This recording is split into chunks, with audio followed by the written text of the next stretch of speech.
everyone. Welcome to another episode of Taking Up Space on Michelle A. Mayer podcast. Let me get my little green plant in there. I'm a plant lover, y'all. Love plants. I don't have as many as I normally would, but I absolutely adore plants. That plant right there is my grandmother's plant. I just want to make mention of that. This plant is probably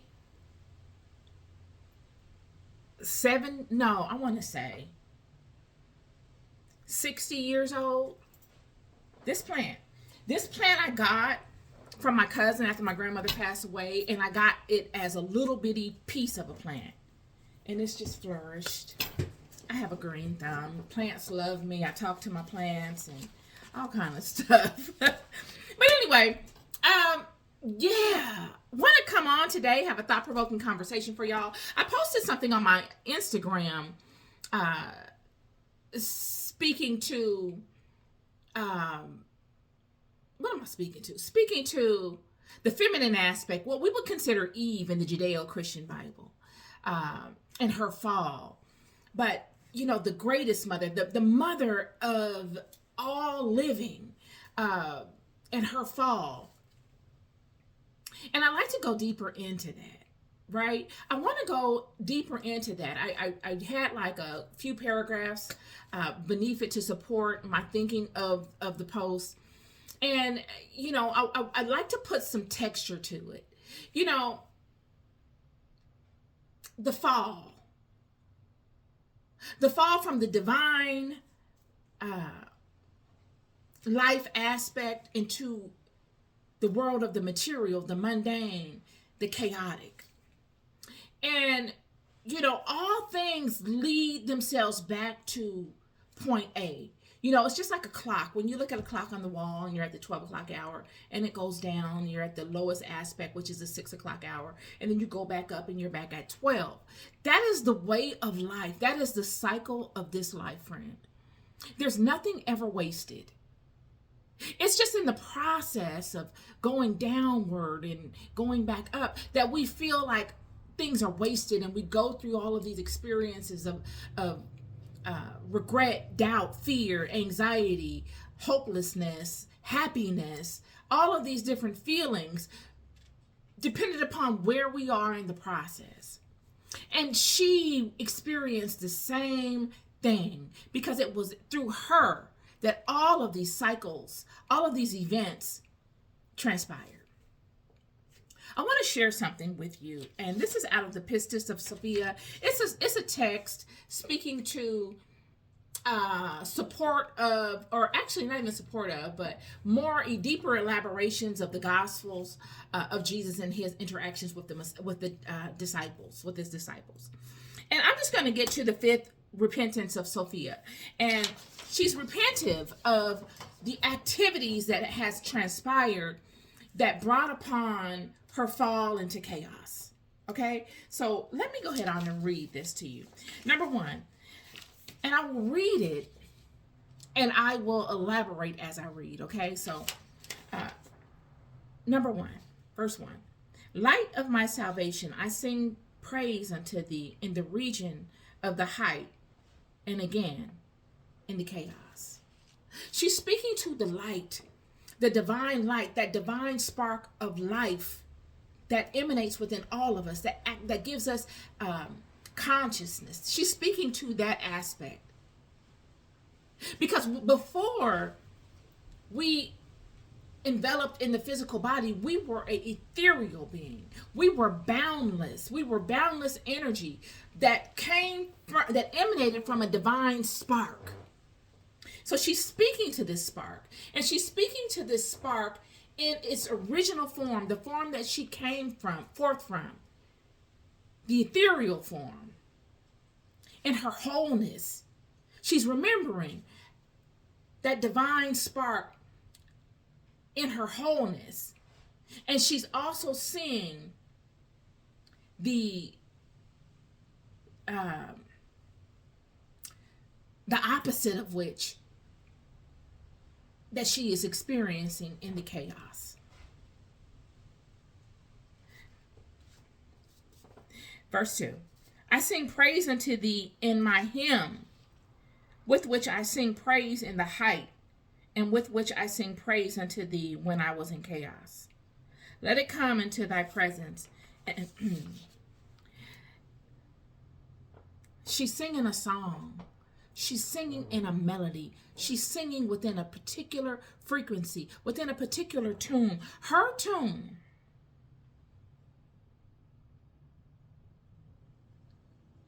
And she's speaking to how she's saying it at the height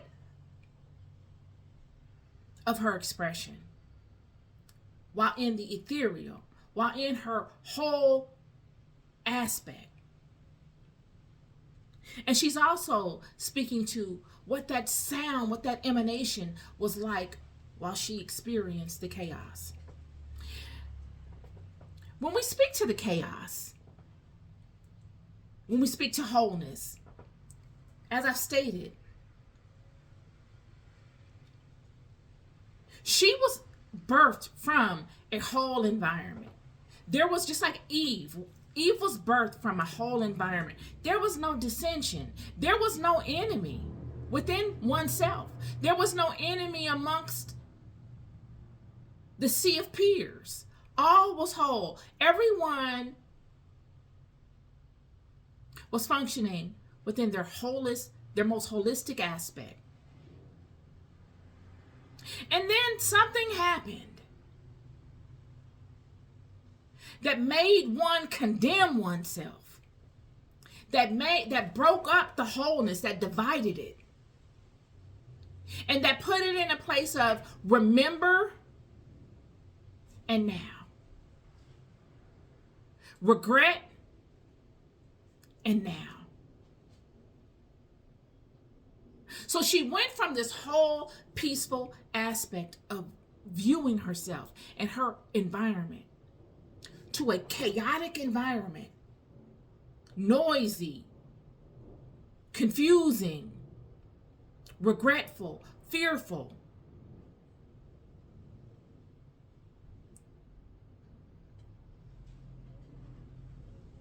Low energy, where she lost confidence in herself, where she became ashamed of her actions. She became ashamed to show her face amongst God. She became manipulative in her movement amongst her mate, just so that she would not have to bear the weight alone.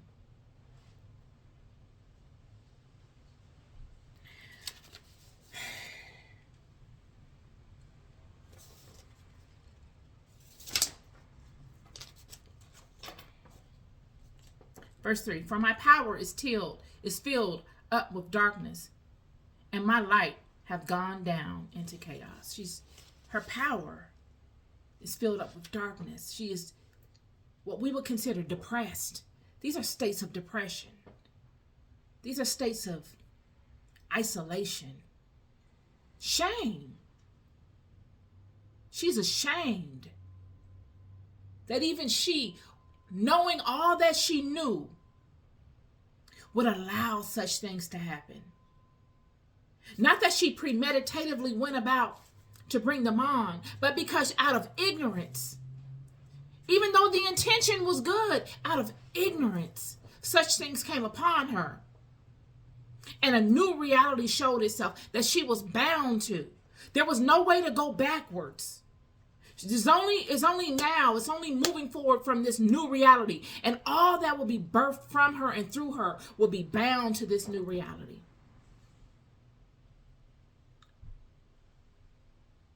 So she's in darkness, ambiguity, confusion, listening, looking for direction. And her light have gone down into chaos. Her light has now been siphoned off by all the demons in the world of chaos. All of those demons in the world of chaos that she is now swimming in are not regarding her in a form of care, They are not looking to uplift her and to set her upon a solid rock and establish her goings. They are looking to keep her bound in a perpetual state of chaos so that they can utilize her power incrementally. She has gone from a place of wholeness and order to a place of confusion, treachery, chaos. Verse 4, I am myself become as the rulers of chaos, who are gone into the darkness below. I am become as a material body, which hath no one in the height who will save it. In order to be able to deal in the world of chaos, initially, you'll find yourself replicating those that are in that world just to find some stability. By default, you will begin to resemble those that are in the world of chaos, even though you had mastered your positioning in the world of order. By iniquity, by deceit, by deception, by bad decisions made on your part, now you are thrown in the world of chaos, in the world of confusion, in the world of condemnation. You are taken out of the stability of your element and thrown into a world of doubt. And in order to maintain any form of leverage to rise from that environment, you begin to resemble those rulers of that realm. Not those sheep. Because you don't lose your rank. She hasn't lost her rank mentally. She was a ruler in the world of order. So she will be a ruler regardless. A queen is a queen, a king is a king, regardless. So she doesn't lose status. She's just fallen into confusion. You just have a king confused. You just have a queen confused. So she is now in a world of utter confusion, a world of utter change, a world where you're having to manage things that you had mastered in another world. You had mastered it in your stable state. You had done a phenomenal thing in mastering the chaos. Yet in mastering the chaos, friend, there is, after mastering it, there is much work done in keeping the stability of it, lest it ever become unstable and you fall out of alignment with it and it goes back into a chaotic space. The chaotic space is a space of high competition. You lose the favor in chaos, friend. You lose the favor. You don't lose your rank. You just lose your advantage. You lose the advantage of the stability. And now you must compete amongst the rulers of the chaotic realm to reestablish some form of stability. You go back to point zero, ground zero. You got to build it all back up again, which is a very tedious thing to do. Very tedious thing. Remember when we were children and we would watch TV and then we fall asleep and we wake up and all that fuzz would be going on the screen? That's chaos. That is a fight of wills. It is a fight of wills. Chaos is the sperm leaving the man and all amongst billions of other sperm cells looking to penetrate one egg. One sperm penetrating one egg. Chaos. And it comes upon you like that. And it's a race. And everybody is level in the chaotic realm. There are rulers, and then there are those that are bound to those rulers. And it is the rulers of the chaos realm that make the difference. They are the ones running. They are the ones competing. So that once they have acquired their level of success in whatever capacity, whether it's penetrating the egg or whatever, then all of their subordinates that come with them, though, that come in the packet of them, can be established in forming the baby. But it is that sperm cell that must make the mark for all of it to be successful.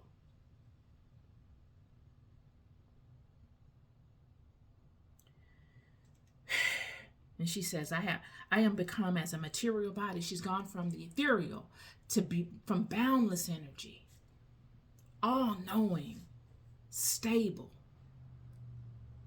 to a physical body, material body, limited, having to take it upon yourself to do the mundane, to manage the mundane. And all the time it takes to perfect such things is what she's experiencing. She's taking all of that time to perfect herself through lifetimes in self-perfection, building herself back up to her rightful place that she has fallen from.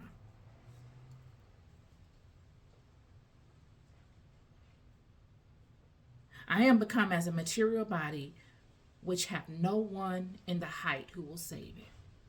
Ain't that the truth? These are the rules to the fall. These are the rules that nobody tells you until you get in that. When you fall from the height of such, no one from that realm comes to save you. Because I might have wrote this, I might not have said this, but in those environments, spirit doesn't come down to get you. You must ascend up to it. This is the law. Spirit doesn't come down to get you. You must make the attempt to reach it. Lest it come down to get you, it must come down and experience all those things that you experience, allowing it to be subject to the wiles of the material realm, losing its power in the ethereal. Verse 5, I am become also as matters from which their power hath been taken, when they are cast down into chaos. Matters which thou hast not saved, and they are condemned utterly by the commandment. This is the part. You know, matters. She's speaking to physical, tangible objects. Everything in the world of light is nothing but matter. It is slowed down aspects of spirit that you can feel and touch. Yet there are many aspects of spirit that outnumber those slowed down aspects that we call matter. There are more aspects that are in true spiritual form that we don't see than they are that are in material form. We just don't see them.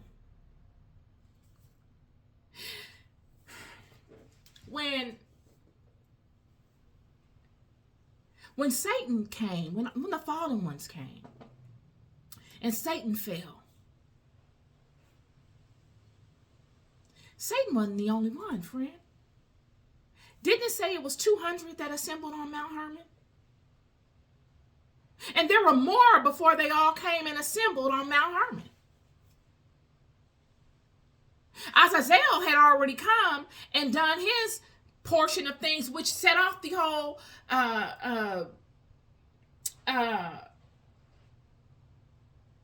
sequence of events. Him being successful is what spawned all the others to want to come. One going rogue, along with Satan, Shaitan, the Shaitans, gave the others courage to fall out of alignment. And there were others that were programmed.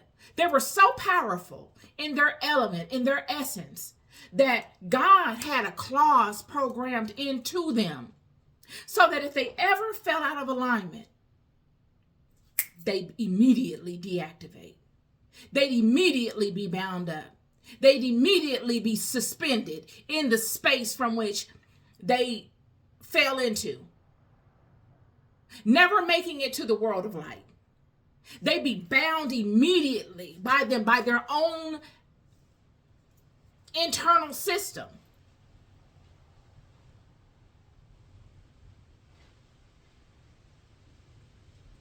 Yes, that's how powerful they were.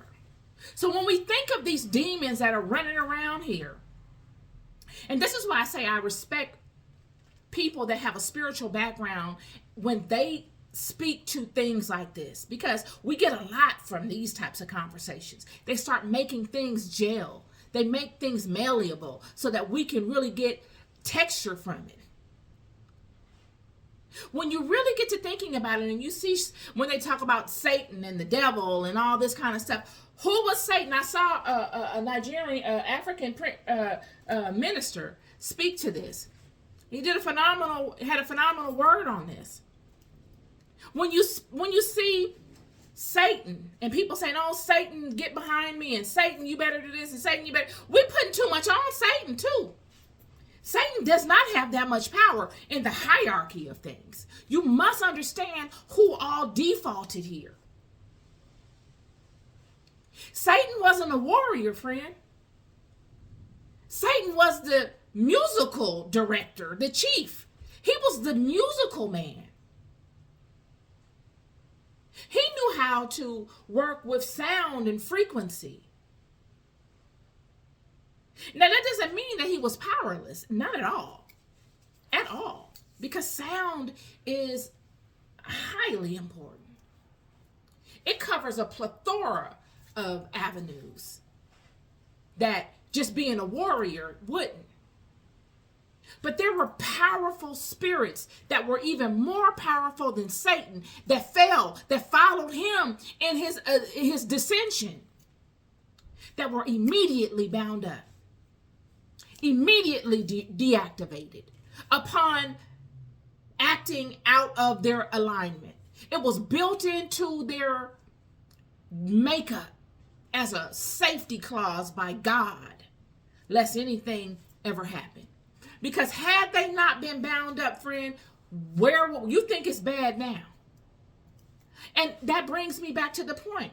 The things that we see going on here, a lot of this stuff is not even Satan. He's not even the demon doing it. There are many demons running around here. He's just the one that we hear a lot about. So we just repeat it. Because that's what we do.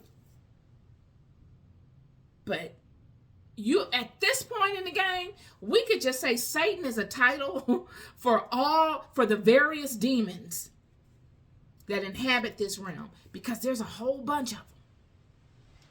There's many of them.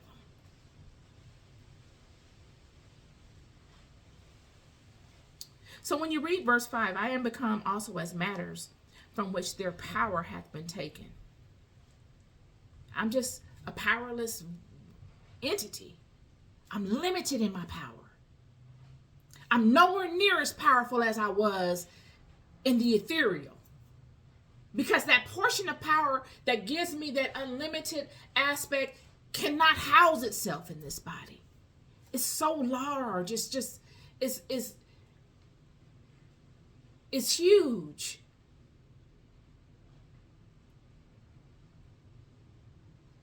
When they are cast down into chaos, matters which thou hast not saved, and they are condemned utterly by the commandment. These are the ones condemned utterly by the commandment. by the word, the law that God created, the law that God spoke when they were created. That clause that was built into their creation has bound them up.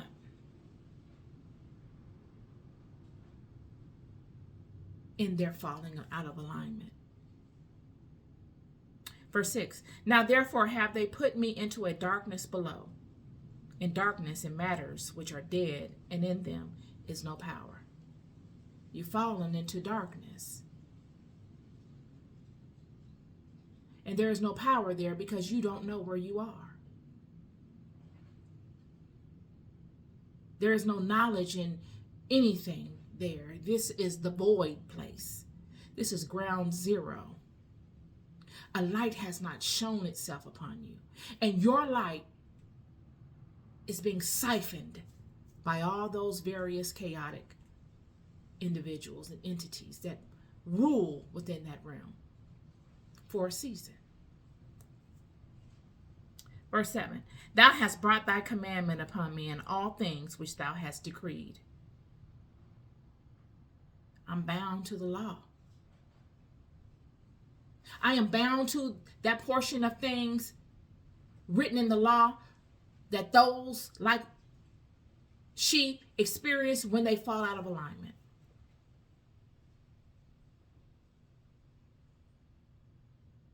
And thy spirit hath withdrawn and abandoned me. And moreover, by thy commandment, the emanations of my eon have not helped me, and have hated me, and separated themselves from me, and yet I am not utterly destroyed. Woo! Medea! Medea! It says, and thy spirit hath withdrawn and abandoned me. You've gone silent. This is Eve and Adam clothing themselves with fig leaves because they knew they were naked. You immediately know, like Solomon knew when he had made the wrong move in dealing with these demons, he felt the covering of God leave him immediately.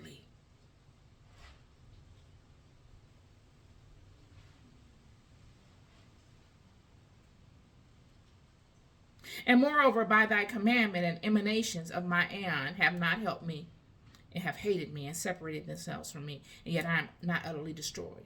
All of that karma, that good karma, all of those experiences, all that I have built up through lifetimes, through aeons, through time and space, cannot serve me, as they have been, reset.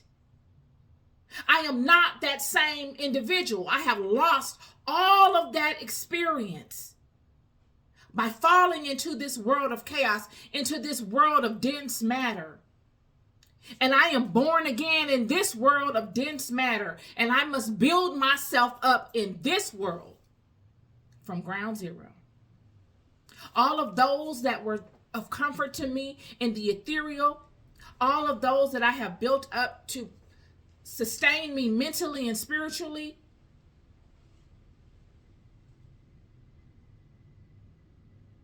have hated me. They resent me because they too are abandoned, as they were designed to serve me in that space, and me alone. And I have made a foolish decision, and I have now fallen into a disgraceful state that was never meant for me. Or if it was, I have abandoned them, casting them into a world of darkness, suspension for a season, until I get right within this new realm, which will take significant time. And because of that, they are very angry with me. I cannot call upon them for help. Not because they don't want to help, because they cannot. The help I need now, I must create for myself. I must build new helpmates in the form of spirit within this realm and the other that can assist me in this realm, that are built in a way to be able to reach me in this realm. Because those that were serving me in my ethereal form will not ever come down to this level to reach me, because in doing so, they are bound to the laws of this and are cast into this as well with me. They lose rank, just like I have. Or just like she has, let's just say. And it ends with, yet I am not utterly destroyed. There is no destruction. I'm reset. I am anew. I am anew. Verse 9, and my light is diminished in me, and I have cried up to the light with all the light in me, and I have stretched forth my hands unto thee. I'm looking to invoke something to assist me. All the light that was within me has diminished. I don't even have my own divine spark. And I have cried up to the light with all the light in me. All that little light that is left within me, I am using to reach a greater light. I'm looking to connect with a greater light so that it may lend itself to my light. This is invocation. And I am stretching forth my hand in agreement for it to come into me. This is that. Now, therefore, O light, wilt thou not accomplish thy commandment in the chaos? Oh. And will not the deliverers who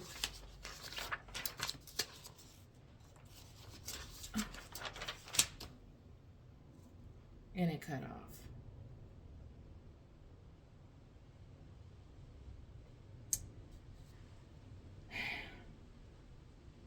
So we will work with what we have. Now, therefore, O light, will thou not accomplish that commandment in the chaos? Will you not accomplish your commandment in the chaos? Can you not move within the chaos?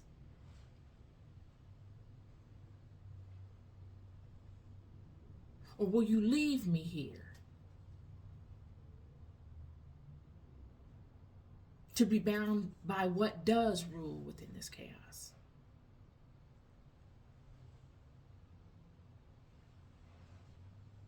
And what commandment is that for you to accomplish through me in the chaos? Because I don't know it. She doesn't know. All of this is new to her. What is a commandment? What is the commandment? What can be done to assist me? She's reaching. She's crying for help. Is there anyone that can come and deliver her out of such chaos? Or will that deliverer be her own self? Verse 11.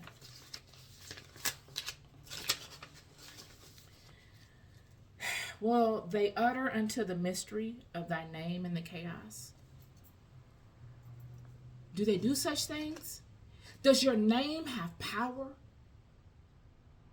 in the chaotic realm? Or is one able to utter it? Because we must understand that aspects of God, certain names of God, we cannot utter in this physical life. They have been written in the code of the name that when uttered by an entity of this realm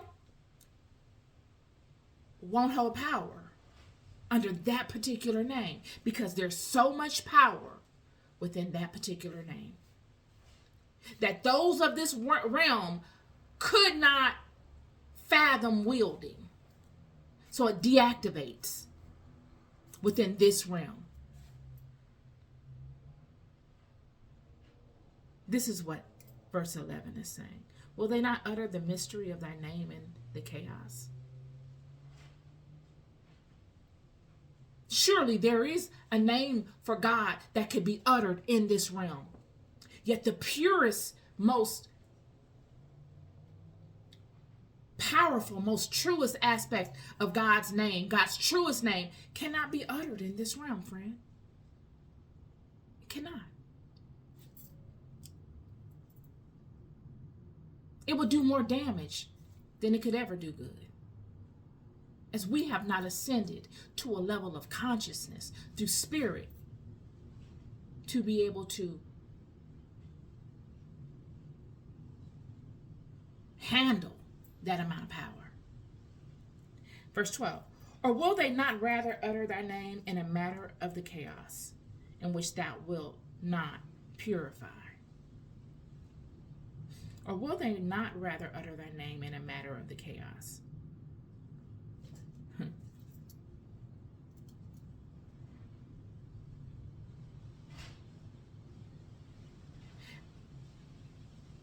The reason why certain names cannot be uttered is because this realm,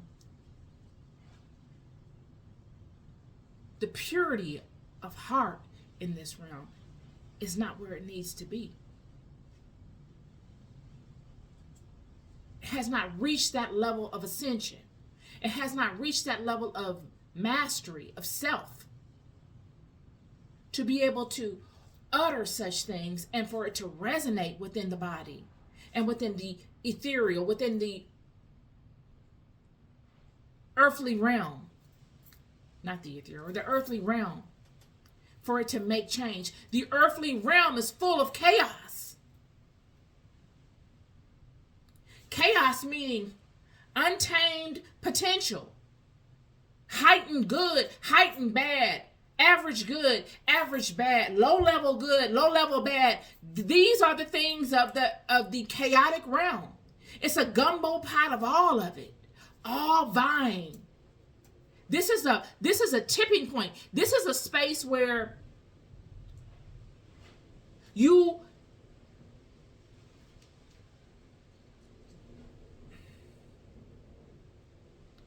are to push yourself to a level against all odds to reach a certain state of consciousness within yourself, of knowledge, so that you can ascend to the next level. Many call it competition. It's a competing space. Chaotic environments look like everything is competing against each other. It's the strongest win kind of thing. But it doesn't really have to do with strength.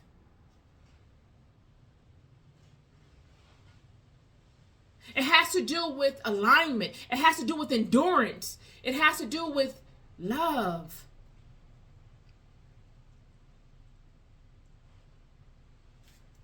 Father, show me how to speak this the way that I see it in my mind.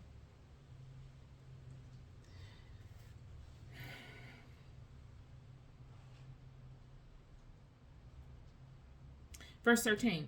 But I have sung praises unto thee, O light, and my repentance will reach unto thee in the height.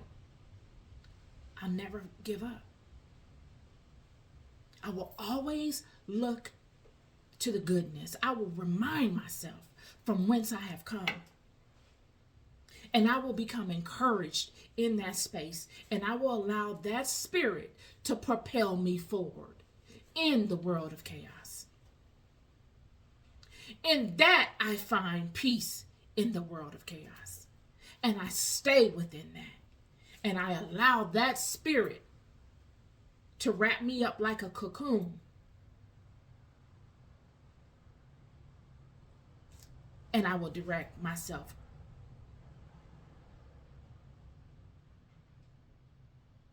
covered in that level of conscious energy. I will sing praises unto you. And I am deeply sorry. But I am not so repentful that I allow it to stagnate me. that I allow it to discourage me. I have hope. I know. I am relentless in my knowing. And I will move forward in that knowing.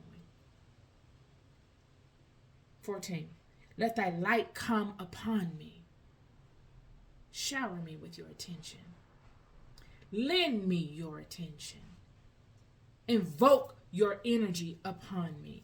Cover me with your love. Strengthen me. Nourish me. 15.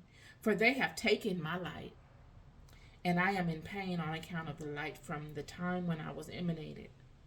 And when I had looked into the height of the light, then I looked down below at the light power in the chaos. I rose up and went down. And this is what it was all about anyway. It was a trick to steal her light.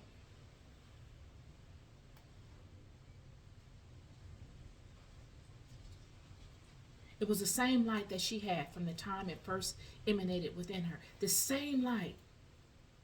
She's not like us that are born into this life time and time again, and we forget all of those times before that we experienced walking the earth with our light. There is no forgetfulness with her. She remembers the consistency of her walk with this light. And it pains her on account of the light from the time when I was emanated. It pains her of the difference.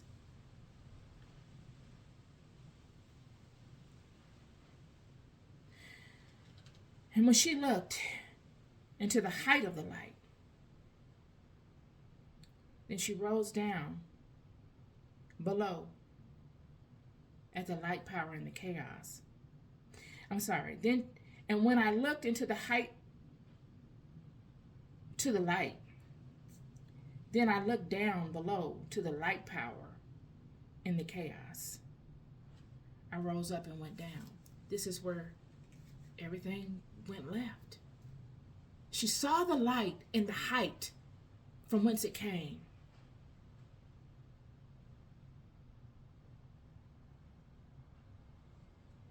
She saw the pure aspect of the light from the height in which it came, from the source.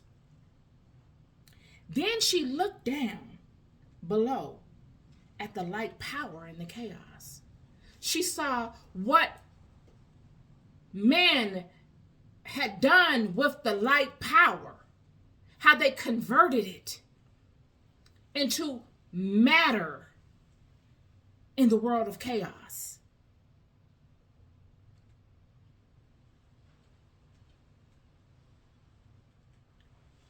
Because she was enamored by it, fascinated by it.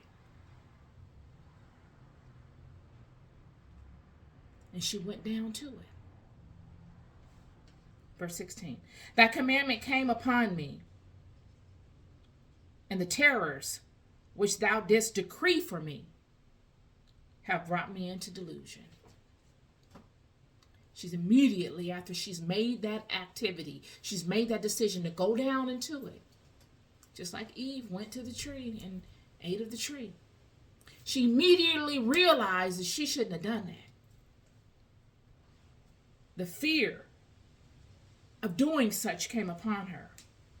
And what will be decreed upon her for doing such came upon her. And everything from that point on has brought her to a state of delusion, not wholeness. She's had to justify through looking at the world through squinted eyes, because the walk is so tedious. Having to make good with a bad situation because the walk is so tedious. Having to use her imagination just to get through. Psych herself out because the walk is so tedious. Verse 17, and they have surrounded me in numbers as water. They have laid hold on me together all my time.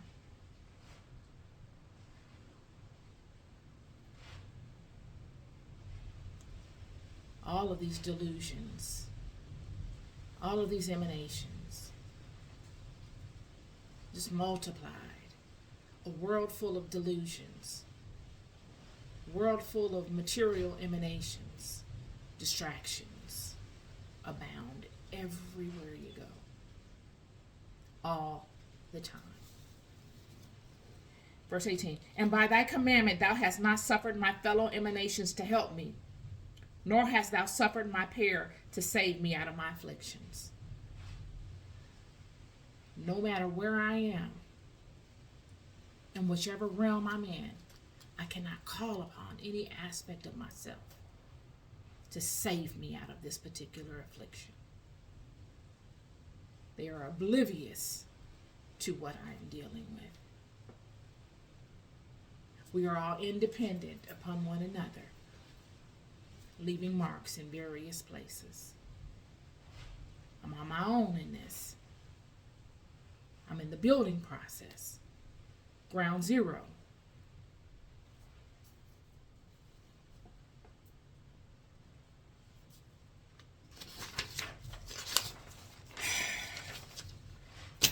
I don't know why Spirit put this on me to speak this today.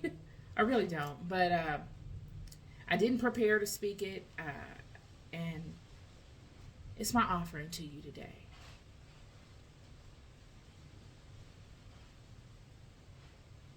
God does not leave his children in a state of despair. Everything that is done must go its full cycle, friend. Everything. And a lot of times the cycle is so long that it seems as if we'll never get out of it. Yet, we see time and time again throughout the many systems of this world that everything goes its cycle and it begins itself again. New name, new characters, same system. Same system within the new system. The system will look brand new. As what happened to Eve, the mother of all living. Yet she was thrown into an environment of newness. She didn't have the luxury of capitalizing on all that she had built up and was safe in for so long. She was cast into a new environment where she was plagued with guilt. And through all of her walks in this new environment, she's fine-tuned herself. She's come to terms with her demons, which is the goal regardless. It is to perfect the chaos, to bring order to the chaos, and then to build that space up.